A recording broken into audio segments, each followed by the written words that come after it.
Bonjour, je vais cette fois-ci essayer de vous expliquer comment nous arrivons, grâce au CAM, à écrire un scénario pour traiter un fraisage particulier. Dans ce cas-ci, j'ai un fraisage très simple, seulement j'ai un champ qui est collé à l'avant de cette pièce et je dois éviter l'éclatement du champ.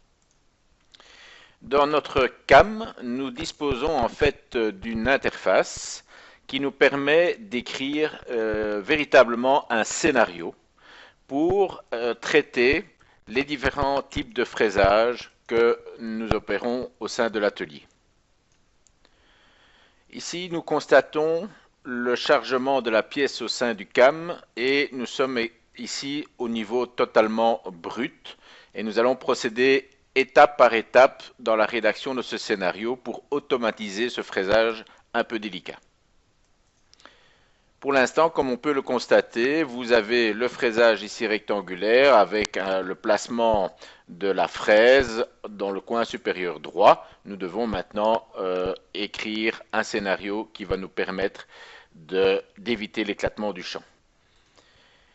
J'écris une première règle qui, comme vous le constatez, va exploser le parcours rectangulaire en 4 parcours distincts sur lesquels je vais pouvoir agir à ma guise.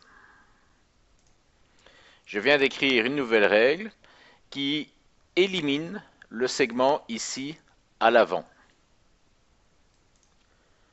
Ensuite, grâce à une deuxième règle, je vais lui demander de supprimer le segment parallèle ici en X à l'arrière.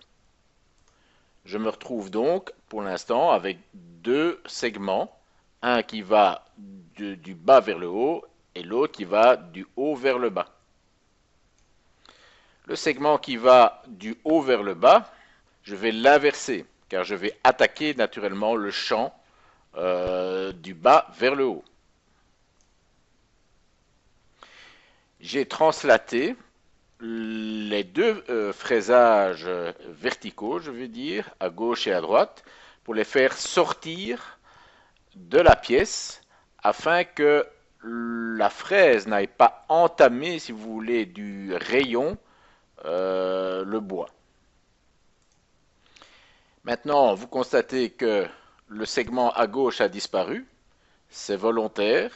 J'ai écrit une règle qui me permet, en fonction de la compensation de l'outil, de l'éliminer ou pas. Dernière règle, j'ai maintenant repositionné le départ de mon fraisage rectangulaire. On voit ici que la compensation est correctement faite et qu'il s'agit d'un outil et d'un parcours qui tourne dans le sens des aiguilles d'une montre, donc vers la droite. Et par conséquent, qu'est-ce que je constate? C'est que le premier fraisage qui sera opéré par la machine, ce sera au moyen d'une fraise qui tourne à gauche et qui fera ce mouvement-ci. Et le deuxième mouvement sera une fraise qui tourne à droite et qui va entrer correctement ici pour ne pas faire éclater le champ et ne risque pas d'éclater ici en sortant puisque le premier usinage s'est chargé de cela.